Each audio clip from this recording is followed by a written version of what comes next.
Pri dermatologu, pa pri psihiatru, pa tudi pri strokovnjakih za črevesje, pa za duševno zdravje, pa na koncu koncev tudi pri tistih, ki se ukvarjajo z možgani, povsod že lahko slišite, kako pomembno je črevesje, da je črevesje temelj našega zdravja in kako več kot 80% bolezni pravzaprav izvira iz črevesja.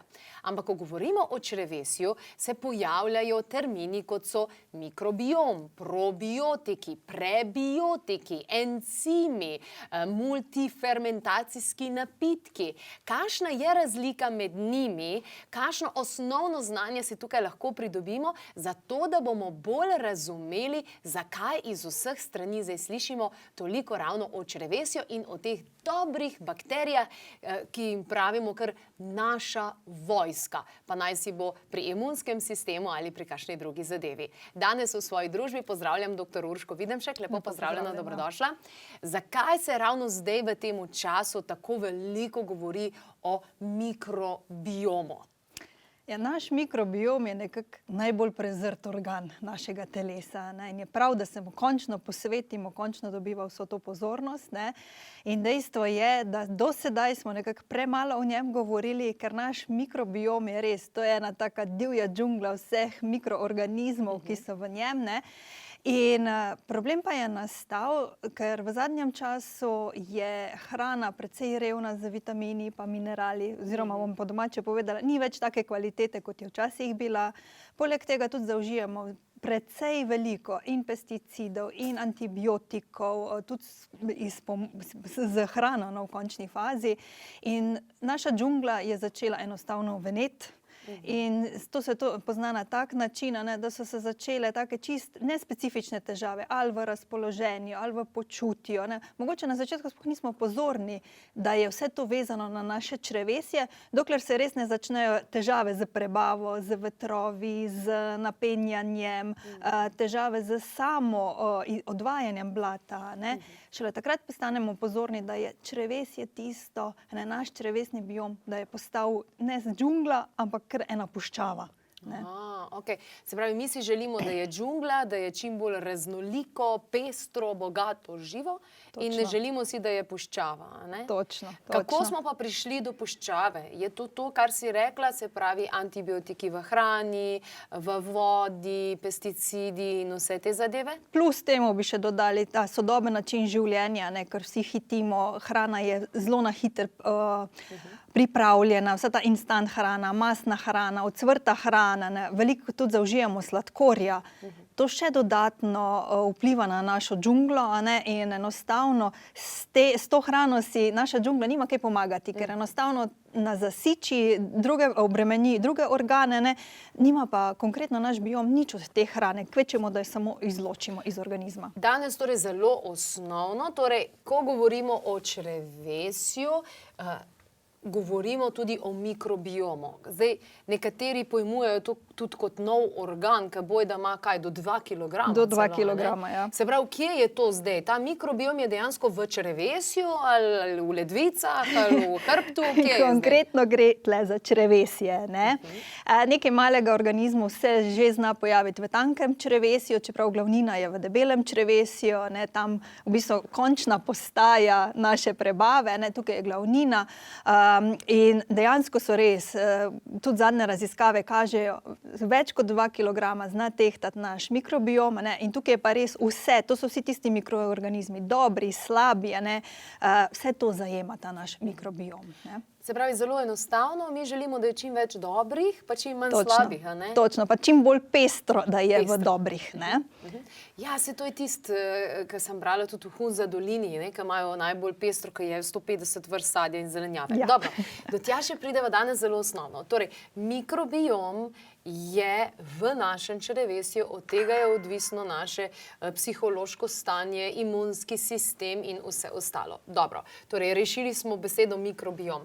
Zdaj pa mogoče to probiotična hrana, probiotiki, prebiotiki, encimi pa fermentacijski napitki. Da pogledamo še, kakšna je razlika med vsemi temi zadevami. A bi začeli z probiotično hrano? Začneva. Ima to kaj veze s tem, recimo, ne vem, jogurt včasih na polici, če je bil kakšen dan preko, se je kar napihnil. Danes tega več recimo ne vidimo. Kaj se dogaja za to probiotično hrano? Dejansko probiotična hrana je že od nekdaj, lahko rečem kar že 1000 let, je bil edini način shranjevanja hrane. In včasih se je te hrane pojedlo resnično ogromno. Ne. Poskrbela je za našo prebavo, ne. Hkrati vemo, da fermentirana hrana je zelo bogata in z encimi, in z hranili, z vitamini, z antioksidanti. Torej, fermentirana hrana je probiotična hrana. Točno, lahko rečemo tako. Ne. Okay. Probiotično, samo majčkeno da dodam, v smislu tega, ker poteka fermentacija z mlečno-kislinskimi bakterijami. Ok, dobro. Se pravi, tukaj imava surovo hrano. Je tudi ta hrana probiotična? Lahko postane, lahko postane. Ne. Pomembno je, da zaužijemo tudi zelo veliko sveže sadja, zelenjave, sploh sezonsko, ekološko. Ne. Lahko pa vso to sadje, zelenjavo, oreške, žitarice, vse to lahko mi tudi sami fermentiramo. Ne. Tukaj ni nobenih ovir, da ne bi tega mogli narediti. Ok, se pravi, mi imamo hrano, ki je lahko dobra za naš mikrobiom ali slaba za naš mikrobiom. Točno. Torej, slaba so ocvrte zadeve, sladkorji, maščobe, transmaščobe in tako naprej. Dobra hrana, sadje, zelenjava, da postane pa dobra hrana za mikrobiom še boljša, je pa dejansko s fermentacijo. Točno. Točno. S fermentacijo ne pospešimo tudi to, da je hrana lažje dosegljiva, vsi ti encimi postanejo dosegljivi v organizmu, temu rečemo biološka dosegljivost, ne. Tudi hkrati vitamini, minerali, ne, ko rečemo, so lahko v sveži hrani težje dostopni, s fermentacijo postanejo lažje dostopni in to takoj lahko mi pokoristimo. Ok, se pravi, probiotiki so dobre bakterije za življenje. Kaj so prebiotiki? Prebiotike pa je najlažje povedati, da je to hrana za probiotike. Ok, se pravi, probiotik dobre bakterije, prebiotik hrana za probiotike. Točno. Ok, kaj pa encimi? Ker recimo dober, to smo že slišali, dober probiotik oziroma biotik ima kombinacijo encima, probiotikov in prebiotikov. Kaj so pa pol encimi? Encime, bom jaz čisto splošno povedala, mi jih potrebujemo za samo razgradnjo hrane, ne, da lahko naša prebava pa presnova sploh poteka. Če mi dodamo probiotikom, encime, enostavno našim lastnim encimom pomagamo, da se hrana lahko lažje razgradi, hitreje prebavi.